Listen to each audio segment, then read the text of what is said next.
এই যে কলকাতা শহরের যতগুলো অগ্নিকাণ্ড, সেই অগ্নিকাণ্ডগুলোর মধ্যে প্রায় 70% অগ্নিকাণ্ড দেখা যায় বেআইনিভাবে তৈরি লেদ কারখানা, চামড়ার কারখানা, ট্যানারিজ, এখানেই বেশি আগুন লাগে।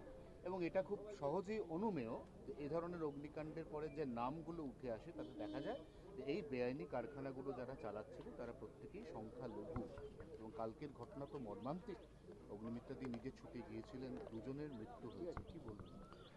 কলকাতা এবং আশেপাশে এই ধরনের অগ্নিকাণ্ড এছাড়া অনেক পুরনো শহরগুলোতেও এরকম ঘটনা ঘটেছে, আর তার প্রপার ইনভেস্টিগেশনও হয় না। আমরা জানি এর আগে বড় হসপিটাল আগুন ধরেছিল, মর্মান্তিক ঘটনা, সেগুলো চেপে দেওয়া হয় এবং তার যে আইনিগত বৈধতা সমস্ত কিছু সেটা দেখাও হয় না। একদিন চলেছে, টাকা পয়সা দিয়ে হয়ে যেত। আমাদের সরকার সেটা বরদাস্ত করবে না।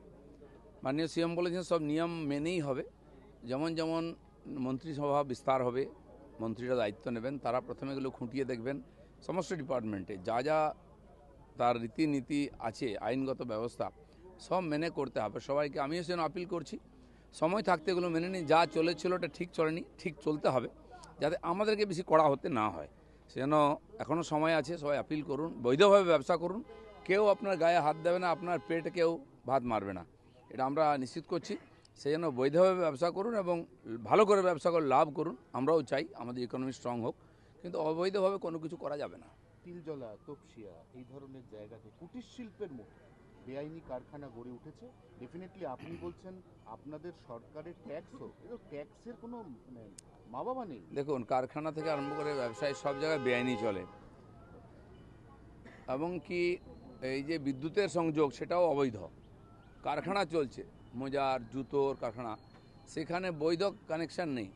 আপনারা জানেন মগরাহাটেতে ইলেকট্রিসিটি বোর্ডের তরফ থেকে গেছিল সেই কাটতে কানেকশান, তাদের উপর অ্যাটাক করা হয়েছিল, পালিয়ে এসেছিল পুলিশ।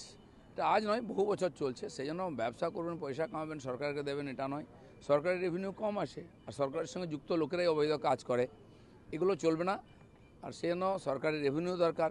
যত রিসোর্স আছে আমাদের সেগুলোও অবৈধভাবে ব্যবহার হয়।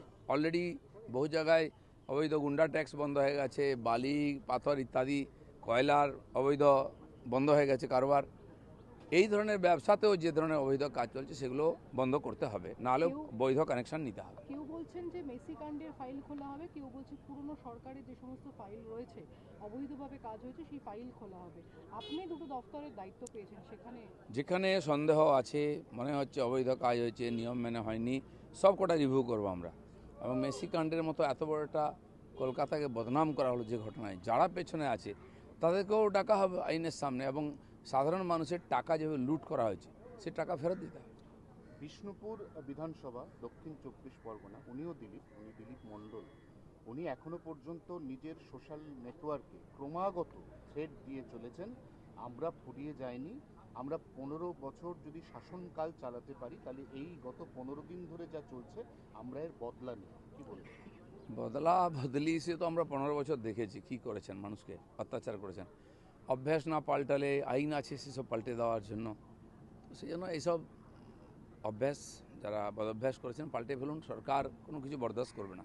2021-এর ভোট পরবর্তী ঘটনার যে হিংসার ঘটনা, তার ফের রিভিউ করতে হবে এবং আইনানুগ পদক্ষেপ নেওয়া যায় সেই ব্যবস্থা করতে হবে। তাহলে কি কেসগুলি রিওপেন করা হবে? মানুষের যে যে দাবি আছে, মানুষকে যেভাবে প্রতারিত করা হয়েছে, প্রতারণা করা হয়েছে, তার হিসাব তো চাওয়া হবেই। আর সব আইনগতভাবে যা যা রাস্তা আছে সেভাবে এগোবে সরকার। একই দিনে একদিকে সুজিত বাবু, তিনি বন্দী হয়ে গেলেন, তাকে যখন কোর্টে পেশ করা হচ্ছিল সবাই সমস্যারে বলে উঠল, নচিকেতার গানের ভাষায় সকলে সমস্যারে বলে চোর চোর চোর।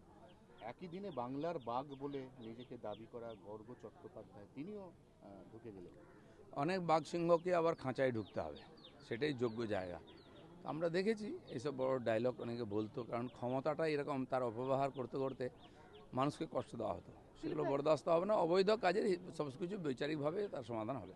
একটা অরাজনৈতিক প্রশ্ন, যে টুটু বসু তার মৃত্যু হয়েছে, সেখানে কি আপনাদের সরকারের তরফে কোনো? সরকারের ব্যাপার নয়, টুটু বসু অনেক দিন ধরে ক্লাবের সঙ্গে যুক্ত ছিলেন, ফুটবল প্রশাসনের সঙ্গে যুক্ত ছিলেন, পুরনো মানুষ, ময়দানে অনেক দিন ধরে কাঁপিয়ে বেরিয়েছেন। তো তার চলে যাওয়াটা তো ক্রীড়া জগতে একটা ক্ষতিও বটে। আমি তার আত্মার শান্তি কামনা করব। বিগত বেশ কয়েকদিন ধরে আমরা দেখেছি বিগত আমলে সরকারের আমলে যে অবৈধ খনন হয়েছে, অবৈধ গরুর ঘাট হয়েছে, সেই জায়গা থেকে কি এসব ব্যবস্থা নেওয়া প্রথম হবে? ক্যাবিনেট মিটিংয়ে ডিসিশন হয়েছে এবং মাননীয় চিফ মিনিস্টার ডিএমদের বলে দিয়েছেন এই ধরনের যা যা অবৈধ চলছে সব বন্ধ করতে ইমিডিয়েট, এবং শুরু হয়ে গেছে বন্ধ হওয়া। দাদা, হয়ে গেছে। সব প্রশ্নের উত্তর দেওয়ার দায়িত্ব আমার নাই, আমি স্পোর্টসম্যান নাই, পার্টির কথা বলবো না, আর একদম সরকারের কথা বলার জন্য সরকারিভাবে হবে বাড়ি গিয়ে তারপরে না।